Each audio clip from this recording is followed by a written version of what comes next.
Hello students, how are you? Hope you all are doing well.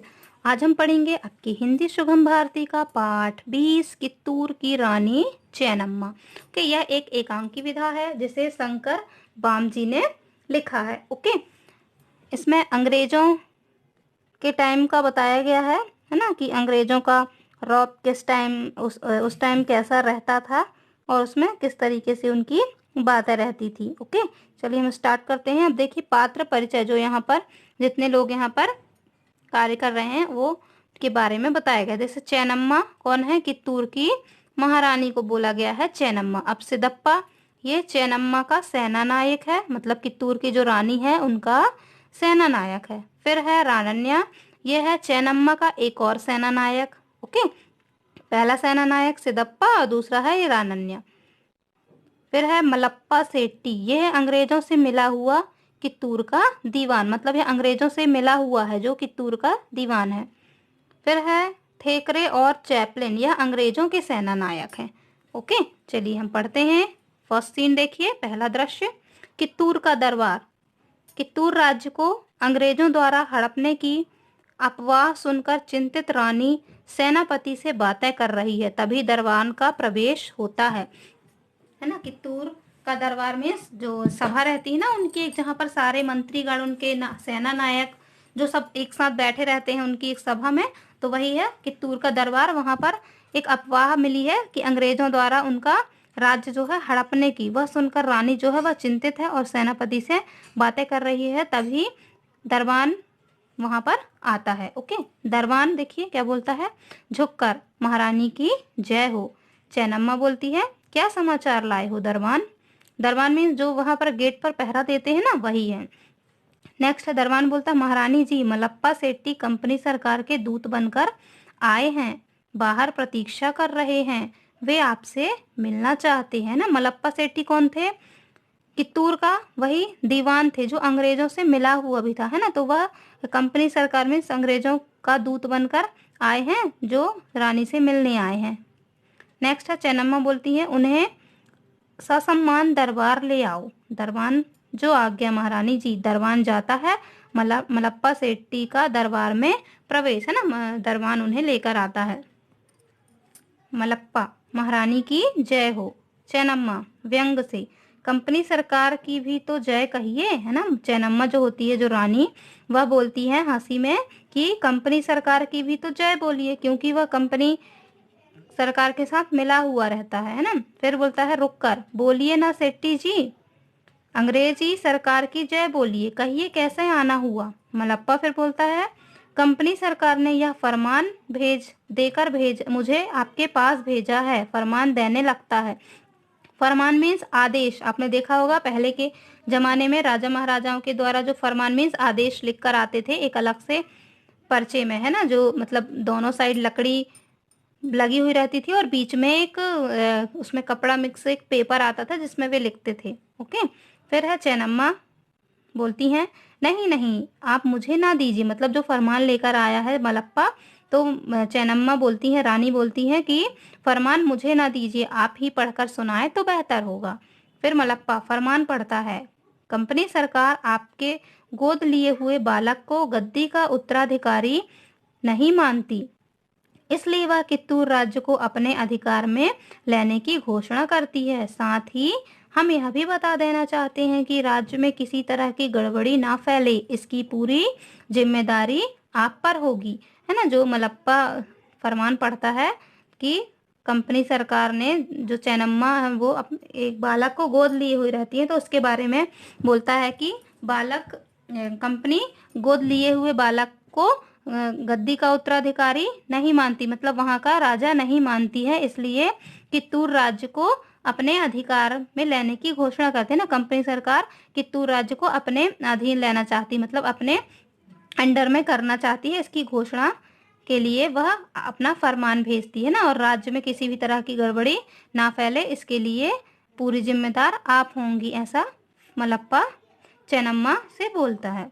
रानी क्रोध में आग बबूला हो जाती है, उनकी ऐसी बातें सुनकर रानी क्रोधित हो जाती हैं बहुत ज्यादा। अपने सिंहासन से उठकर वह मलप्पा के हाथ से फरमान छीन लेती हैं और फिर उसे टुकड़े टुकड़े कर फेंक देती हैं। है ना। रानी बहुत क्रोधित हो जाती हैं और अपने सिंहासन से मतलब अपनी राजगद्दी से उठकर आती हैं और फरमान छुड़ाकर छीनकर उनसे और उसे फाड़कर फेंक देती हैं, टुकड़े टुकड़े कर कर। फिर चैनम्मा बोलती हैं क्रोध से, है ना, फरमान का यह उत्तर कंपनी सरकार को दे देना। अंग्रेजों ने समझा होगा कि एक असहाय नारी को डरा धमकाकर उसका राज्य छीन लेंगे, उसे मिट्टी में मिला देंगे। यह उसकी सरासर भूल है। नारी को वे दुर्बल तो समझते हैं, किंतु वे यह नहीं जानते कि समय आने पर वह प्रलय भी कर सकती है ना। इसमें क्या है कि रानी जो है अपने क्रोध को व्यक्त करती है ना, कंपनी सरकार के प्रति अपना क्रोध व्यक्त करती है और कहती है कि मलप्पा से कहती है कि क्रोध में कि यह फरमान कंपनी सरकार को दे देना कि अंग्रेजों ने समझ के रखा है कि वे एक असहाय मतलब बेसहारा नारी को डरा धमकाकर उसका राज्य उससे छीन लेंगे, उसे मिट्टी में मिला देंगे, तो यह उनकी बहुत बड़ी भूल है। नारी को कमजोर समझने की गलती वह ना करे। रानी समय मतलब औरत जो है वह समय आने पर प्रलय भी ला सकती है ना, तूफान भी ला सकती है। फिर सिदप्पा, सिदप्पा कौन है? चैनम्मा का सेना नायक। वह बोलता है, हाँ दूत, बिल्कुल यही संदेश अपने मालिक को देना।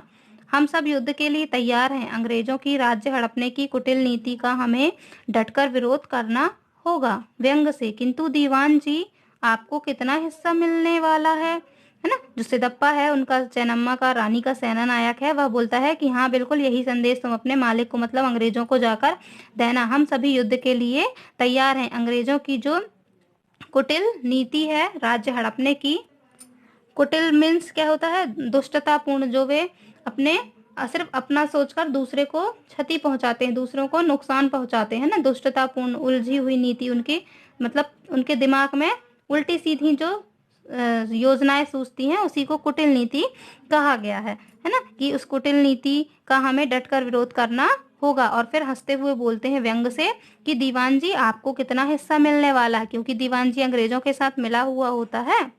फिर मलप्पा झल्लाकर, है ना, क्रोध में वह भी बोलता है, इससे आपको मतलब? अब मेरा कित्तूर से कोई संबंध नहीं रहा, है ना। वह भी गुस्से में बोलकर चला जाता है कि इससे आपको क्या मतलब है, अब मेरा कित्तूर से भी कोई संबंध नहीं है। चैनम्मा बोलती, शर्म नहीं आई तुम्हें यह कहते हुए मलप्पा? जीवन भर जिनका तुमने नमक खाया, स्वार्थ में पड़कर उसी का गला काट रहे हो। लालच में आदमी कितना अंधा और नीच बन जाता है। तुम उसके इसके जीते जागते उदाहरण हो। किंतु याद रखो, जो अपने देश को धोखा देता है, उसके साथ गद्दारी करता है, ईश्वर उसे कभी क्षमा नहीं करता, है ना। रानी जो होती है वह बोलती है मलप्पा को कि शर्म नहीं आती तुम्हें मलप्पा, है ना, जिसने जिंदगी भर जिसका तुमने नमक खाया, मतलब वह उनका दीवान था ना, पहले कित्तूर के राज्य का दीवान था, इसलिए उसने वहां से इतने दिनों तक नमक खाया, मतलब वहां की उसने इतने दिनों तक उसके वहां कित्तूर के राज्य से उसकी रोजी रोटी चलती रही। इसलिए रानी ने कहा कि जिंदगी भर जीवन भर जिसका तुमने नमक खाया उसी को आज धोखा दे रहे हो ना, उसी का गला काट रहे हो अपने स्वार्थ के लिए, है ना। कि लालच में आदमी इतना अंधा हो जाता है कि उसे इतना नीच बन जाता है कि उसे सही गलत का फर्क नहीं दिखाई देता, है ना। तुम इसके जीते जागते उदाहरण हो, है ना। परंतु तुम इतना याद रखो कि जो अपने देश को धोखा देता है और गद्दारी करता है, भगवान भी उसे कभी क्षमा नहीं करता। नेक्स्ट सिदप्पा मलप्पा से बोलता है, हमने तो सुना है कि सरकार कित्तूर की गद्दी आपको ही सौंप रही है। चैनम्मा क्रोध से, यदि इस जैसे घर के भेदिए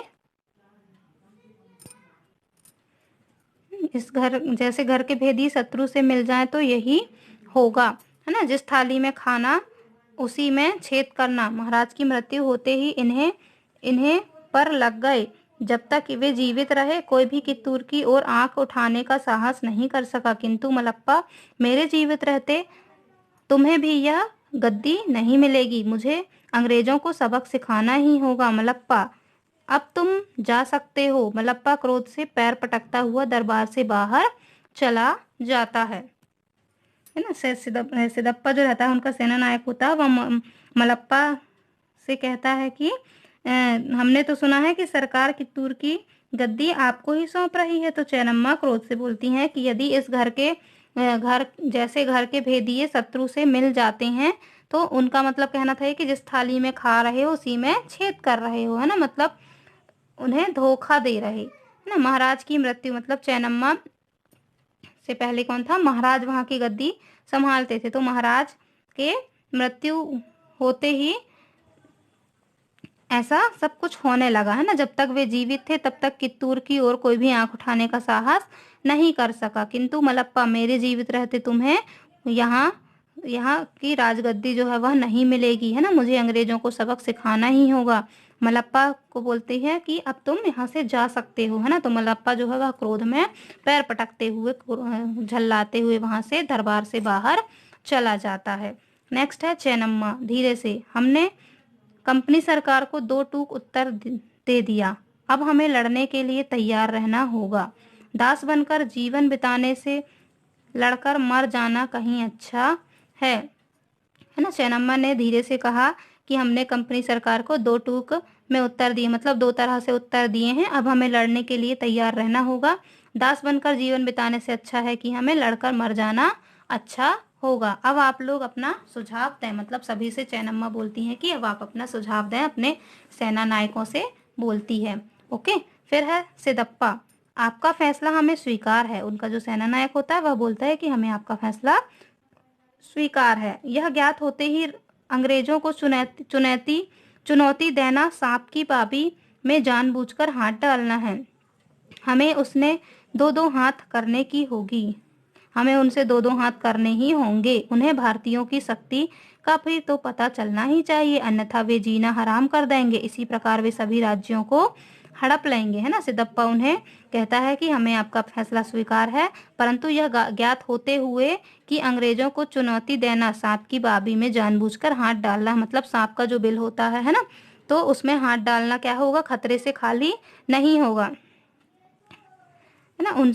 हमें उनसे 2-2 हाथ करनी होंगी, मतलब हमें उनसे युद्ध करना ही होगा। उन्हें भारतीयों की हम भारतीयों की शक्ति का एहसास उन्हें दिलाना ही होगा, अन्यथा वे हमारा जीना मुश्किल कर देंगे, है ना। इसी प्रकार सभी राज्यों को और हड़प कर लेंगे। फिर चेन्नम्मा बोलती है, बिल्कुल सत्य कहा आपने सिदप्पा जी, हमें कंपनी को बताना ही होगा कि हम अपने राज्य में किसी विदेशी का हस्तक्षेप बर्दाश्त नहीं करेंगे, है ना। चेन्नम्मा ने भी कहा कि आप सही कह रहे हैं। फिर है रानन्या। रानन्या कौन है, चेन्नम्मा का एक और सेना नायक रानन्या। ओके, रही लड़ाई की तैयारी की बात, सो हम पूरी तरह तैयार हैं। हमें शत्रु के दांत खट्टे करना आता है।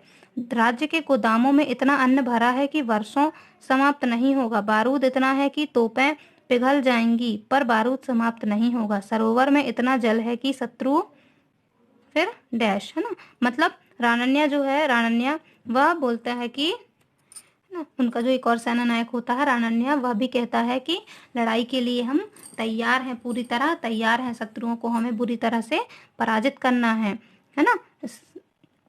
नेक्स्ट है चेन्नम्मा बोलती हैं, अब मैं चिंतित नहीं हूँ, मुझे विश्वास है कि हम शत्रु की कमर तोड़ देंगे, हमारी पराजय नहीं होगी। हमारे राज्य का प्रत्येक स्वाभिमानी व्यक्ति लड़ने के लिए तत्पर है, केवल अवसर की प्रतीक्षा है। मतलब उनके सेना नायकों के आश्वासन देने के बाद चेन्नम्मा जो है, रानी जो है, वह चिंता मुक्त हो जाती हैं। इसलिए वे कहती हैं कि अब मैं चिंतित नहीं हूँ, मुझे विश्वास है कि हम शत्रुओं की कमर तोड़ देंगे, मतलब हम उन्हें बुरी तरह से पराजित कर देंगे और हमारी पराजय नहीं होगी, है ना। हमारे राज्य का प्रत्येक स्वाभिमानी व्यक्ति लड़ने के लिए तैयार है, केवल अवसर की ही प्रतीक्षा हम कर रहे हैं। फिर सिदप्पा बोलता है, हमें अभी से तैयारी प्रारंभ कर देना चाहिए। अंग्रेजों का मुकाबला करने के लिए हमें दिन रात एक करना पड़ेगा। हमें मलप्पा को भी मजा चखाना है ना। मलप्पा जो उनका दीवान था, फिर वह अंग्रेजों के साथ मिला हुआ था और उनका राज्य छोड़कर चला गया था, है ना। उसे भी हमें मजा चखाना ही है, हमें उसके लिए दिन रात मेहनत करनी होगी। फिर रानन्या बोलता है, बिल्कुल ठीक, मेरा तो मन है कि मलप्पा और थेकरे दोनों का सिर काटकर किले के बुर्ज पर लटका दूं, जिससे लोगों को गद्दारी के अंजाम का पता चले। सभी चले जाते हैं ना। रानन्या जो है वह बहुत ही गुस्से में बोलता है कि मेरा तो मन है कि मलप्पा और थेकरे दोनों का सिर काट काट कर किले के बुर्ज पर लटका दिया जाए, है ना, जिससे कोई भी गद्दार करने वाला व्यक्ति सोच अपने दोबारा गद्दारी करने के लिए सोचे, है ना। थेकरे कौन था? उन्हीं अंग्रेजों का सेना नायक था। ओके ओके स्टूडेंट्स, तो ये था फर्स्ट पार्ट, है ना, पहला सीन था, पहला दृश्य था, इसे हमने कंप्लीट किया। आप इसे फिर से एक बार पढ़िएगा, उसके बाद हम दूसरा दृश्य अपने नेक्स्ट वीडियो में पढ़ेंगे। Okay students, bye bye, have a good day.